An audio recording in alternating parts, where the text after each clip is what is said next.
di luaran sana kan banyak, penontonmu sepi, mungkin belum kamu setting begini, belum setting begitu, belum setting yang ini, belum setting yang itu, biar penontonmu meledak. Jadi itu sebenarnya ada sangkut pautnya.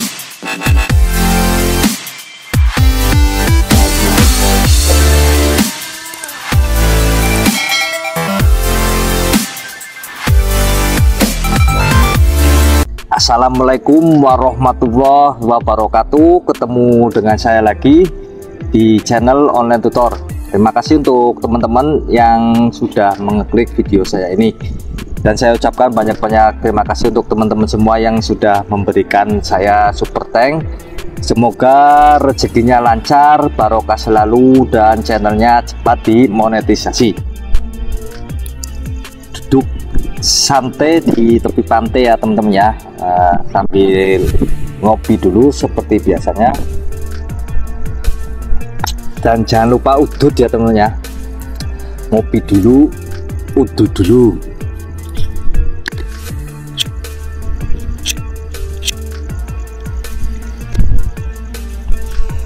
Di suasana malam di Spanyol begini ya teman-teman ya. Dari saya ada di sekitar pelabuhan ya, dari pelabuhan kapal pesiar ya teman-teman ya. Di sini ada sebuah mall ya teman-teman ya. Jadi kapal pesiar dari Eropa apa dari Asia masuknya di pelabuhan sini ya teman-teman ya. Jadi berhubung suasana apa namanya, suasana malam di sini kan, kalau malam di sini kan di Indonesia sekitar pagi ya teman-teman ya. Jadi selisihnya antara Indonesia Spanyol tuh sekitar 7 jam ya teman-teman ya. Jadi saya mohon maaf ya jika konten sambil ngerokok, semoga tidak mengganggu aktivitas teman-teman semua yang lagi berpuasa ya, karena maklumlah di sini kan perbedaan jam ya teman-teman ya. Jadi kalau di sini malam, di Indonesia sudah pagi ya teman-teman. Nah teman-teman, di video kali ini kita akan membahas tentang sepinya penonton ya teman-teman. Jadi banyak keluhan, tidak hanya YouTuber pemula ya, jadi YouTuber besar yang subscribernya sudah jutaan aja banyak mengeluh ya teman-teman ya, yang penontonnya menurun ya. Jadi penontonnya tuh ya sedikit teman-teman ya. Jadi ini ada yang bertanya ke saya, apakah kalau penontonnya sepi terus nggak ada penontonnya, apakah perlu disetting channelnya atau videonya? Jadi sebenarnya tidak ada hubungannya ya teman ya. Jadi tidak usah setting aneh-aneh ya teman-teman ya. Jadi baik settingan video atau settingan channel itu tidak ada hubungannya ke view ya teman-teman ya. Jadi yang ada hubungannya ke view itu hal sebenarnya itu di konten dan minat penontonnya teman-teman ya. Jadi apakah konten kita sudah relevan di saat-saat ini ya teman-teman ya, sama minat-minat penonton di channel kita ya teman-teman ya. Jadi kalau misalkan teman-teman di setting channelnya tiba-tiba jadi ramai, itu tidak ada hubungannya ya teman-teman ya. Jadi saya jelaskan begini ya teman-teman ya. Taruh dulu teman-teman. Itu mati. Jadi settingan channel itu sebenarnya hanya untuk kostumisasi ya teman-teman. Jadi untuk keperluan branding ya teman-teman ya. Jadi misalkan kita memasang profil, kita memasang banner itu agar channel kita terlihat profesional ya. Jadi kelihatan bagus kalau ada orang yang istilahnya berkunjung, kelihatannya kan sangat menarik gitulah teman-teman. Jadi kalau ibaratnya penontonmu sepi, mungkin belum kamu setting begini, belum setting begitu, belum setting yang ini, belum setting yang itu, biar penontonmu meledak. Jadi itu sebenarnya ada sangkut pautnya. Jadi saya sudah sering mencoba ya, jadi 6 tahun 7 tahunan lalu konten-konten kayak gitu tuh sudah ada ya teman-teman, sudah banyak. Misalnya saya juga sudah sering menerapkan, bahkan semuanya saya terapkan di channel-channel saya yang sebelumnya ya. Jadi saya kan punya banyak channel ya, wajarlah pemain FPN kan channelnya banyak ya. Jadi saya juga sudah pernah mencoba setting begini, ternyata ya tetap view-nya sepi-sepi saja ya teman-teman. Jadi tidak ada hubungannya ya teman-teman. Jadi bagaimana caranya agar kita mendapat penonton dari penonton ya yang alami ya.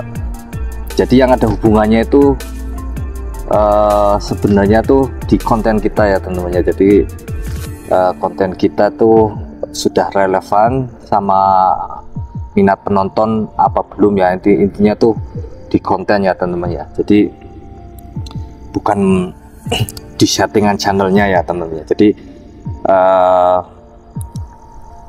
terus di judul ya teman-teman ya. Jadi antara topik, antara judul, dan yang utama itu thumbnail ya teman-teman ya. Jadi untuk teman-teman yang penontonnya masih sepi-sepi banget ya gitu, jadi usahakan belajar ilmu perthumbnailan ya teman-teman ya, karena ini sangat penting banget ya teman-teman ya. Jadi dimana saat penonton pertama membuka YouTube itu yang dilihat pertama tuh thumbnail ya teman-teman ya. Jadi penonton tuh disitulah video-video kita akan perang thumbnail dengan youtuber-youtuber lainnya ya teman-teman ya. Jadi dimana yang bisa menarik penonton, disitulah yang akan mendapat view ya teman-teman. Jadi sebagus apapun video kita, kalau kita tadinya jelek, di saat video kita lewat di beranda penonton itu tidak ada yang ngeklik ya, itu dicuekin teman-teman. Itulah yang akan menyebabkan video kita dianggap si YouTube itu jelek ya teman-teman. Karena apa? Karena di saat kita upload thumbnail kita tidak menarik dan penonton itu tidak mengeklik, maka mesin YouTube akan menganggap ya itu video jelek ya teman-teman ya. Padahal videonya itu udah bagus banget ya, udaranya udah bagus, sudah bermanfaat, tapi di saat upload itu nggak ada yang nonton ya. Sebabnya karena begitu. Makanya teman-teman semua harus tetap semangat ya. Jadi di dunia per-YouTubean tuh tidak usah setting aneh-aneh ya teman-teman ya. Jadi algoritma YouTube sekarang itu bercondong kepada kepuasan penonton ya teman-teman. Jadi teman-teman di samping kontennya menarik harus bisa memuaskan penonton. Jadi untuk mendapatkan semua itu teman-teman harus belajar ilmu perthumbnailan yang benar-benar bisa memikat mata penonton ya teman-teman. Jadi di saat video teman-teman lewat di beranda, terus penonton itu penasaran sekali melihat thumbnailnya teman-teman dan akhirnya mengeklik ya teman-teman ya. Jadi kalau semakin banyak diklik sama penonton, jadi video-video kita kan semakin menyebar, jadi semakin direkomendasikan sama YouTube. Jadi di samping itu kita juga harus bisa membuat konten yang bikin penonton tuh betah berlama-lama bahkan sampai menunggu video-video kita ya teman-teman ya. Jadi menurut saya tuh tidak usah setting yang aneh-aneh ya teman-teman ya. Jadi misalkan teman-teman mau setting kategori itu tidak berpengaruh amat ya teman-teman ya. Jadi tidak berpengaruh besar ya teman-teman ya. Jadi baik istilahnya kan banyak ada yang YouTuber yang bilang cara bikin judul itu begini, teman-teman harus masuk lewat Chrome, di situ kan ada tanda tanya, ikutin petunjuk dari YouTube, karena itu ibaratnya rahasianya YouTube ada di situ. Tapi itu sebenarnya bukan rahasia ya teman-teman ya. itu hanyalah sebuah petunjuk, karena di luar negeri itu memang begitu ya teman-teman. Jadi sesuai dengan apa yang sering saya lakukan di luar negeri sini juga ya teman. Jadi kalau misalkan saya mau sama perusahaan saya gitu teman-teman, jadi perusahaan saya tuh membutuhkan data-data, misalkan data-data saya tuh saya harus ngisi online, yang isinya memang begitu. Jadi di kolom-kolom itu ada tanda tanya ya teman-teman, dan ada petunjuknya, misalkan cara menulis nama itu depannya harus huruf kapital, nanti huruf kecil-kecil semua. Jadi kalau kita ngisinya tidak sesuai, itu tidak bisa di save ya teman-teman, tidak bisa disimpan. Jadi apa yang dikatakan youtuber besar bahwa itu tuh rahasia, itu bukan rahasia, itu hanya petunjuk ya, karena memang di luar negeri memang sistemnya begitu ya teman-teman, karena kan sistemnya sistem online. Bahkan di luar negeri sendiri itu tanda tangan aja online teman-teman ya, lewat HP aja teman-teman ya. Nah, makanya banyak youtuber yang bilang harus setting begini, harus setting begitu. Itu sebenarnya tidak perlu teman-teman ya. Jadi kita nggak usah setting yang aneh-aneh lah. Yang penting teman-teman ya, seperti yang sudah saya bicarakan ya, belajar ilmu perjudulan dan ilmu pertabnilan. Terus teman-teman harus bisa membuat penonton itu tak berlama-lama menonton video teman-teman ya. Itu penjelasan saya kali ini, semoga bisa bermanfaat untuk teman-teman semuanya ya. Untuk teman-teman yang lagi menjalankan ibadah puasa, semoga puasanya lancar. Wabillahi taufik wal hidayah. Ketemu lagi di